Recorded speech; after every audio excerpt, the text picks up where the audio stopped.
नाजरीन, अगरचे आम तौर पर तस्लीम किया जाता है कि अफलातून दुनिया का सबसे बड़ा फलसफी था, लेकिन उसने जो मकालमात लिखे हैं उनमें वो दूसरों के अक़वाल नकल करता है। इसलिए मुद्दत से ये बहस चली आती है कि उसके फ़लसफ़े में कितना हिस्सा उसका अपना है और कितना सुकरात या दूसरे हकीमों का है जिनका वो अक्सर जिक्र करता था। उसका पहला नाम अरस्तु कलीस था, बाद में अफलातून हुआ। वो गालिबन एथेंस में 427 कबल मसीह के लगभग पैदा हुआ और अच्छे खानदान के लड़कों की तरह अदबियात, मौसीकी और रियाजियात की तालीम हासिल करता रहा। वो शेर भी कहता था और पहलवानी भी बहुत अच्छी करता था। 20 साल की उम्र में वो सुकरात का शागिर्द हुआ और 8 साल तक उससे इल्म हासिल करता रहा, लेकिन मालूम होता है कि सुकरात से उसके वो गहरे ताल्लुकात नहीं थे जो दूसरे शागिर्दों के थे।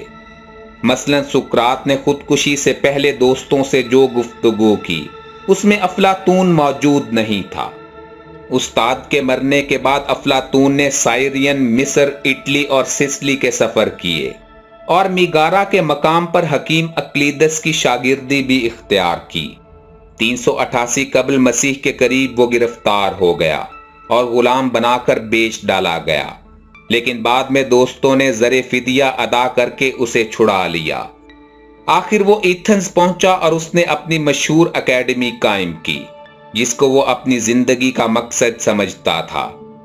यहाँ 40 बरस तक उसने तालीम दी और तरीका तालीम वही बहस और मकालमे का इख्तियार किया जो उसने सुकरात से सीखा था। ये एकेडमी पहली यूनिवर्सिटी थी जो 60 साल तक कायम रही। उसने बड़े बड़े आदमी पैदा किए, जिनमें सबसे ज्यादा मशहूर अरस्तु था। अफलातून के शागिर्द रियाजी के खास माहिर थे, लेकिन दूसरे उलूम फ़नून से भी वो बिल्कुल नावाकिफ नहीं थे। ये बात अजीब है कि अफलातून सियासी नजरिए का तो बड़ा माहिर था, लेकिन सियासी मामलात में अपने हम असरों के मुकाबले में बहुत ही कम हिस्सा लेता था। बुढ़ापे में उसे साराक्यूज के बादशाह का अतालिक बनने का शौक हुआ, लेकिन मुल्कदारी में ये एक बार शरीक होना भी कुछ कामयाब नहीं था। अफलातून के मकालमात में सबसे ज्यादा मशहूर जमहूरियत है, जिसमें उसने बताया है कि उसके नजदीक बेहतरीन हुकूमत का निज़ाम क्या होना चाहिए। दूसरे मकालमात में इस फलसफे पर जोर दिया है कि अफकारो आयान हकीकी वजूद रखते हैं। अफलातून की तसनीफात का असर अरस्तु से भी ज्यादा गहरा है। 347 कबल मसीह में एक दिन वो एथेंस में किसी शादी की ज़ियाफत में शामिल हुआ और वहीं फौत हो गया। उस वक्त उसकी उम्र 80 बरस थी। नाजरीन, आप हमारे चैनल पर इस्लामी, तारीखी, मालूमाती और दिलचस्प मौज़ूआत पर वीडियोस देख सकते हैं। इसलिए हम आपसे गुजारिश करते हैं कि हमारे चैनल हिस्टोरिक इन्फो को सब्सक्राइब करते हुए घंटी के निशान को भी दबा दें, ताकि आप तक हमारी हर नई अपलोड होने वाली वीडियो की नोटिफिकेशन बर वक्त पहुंच सके।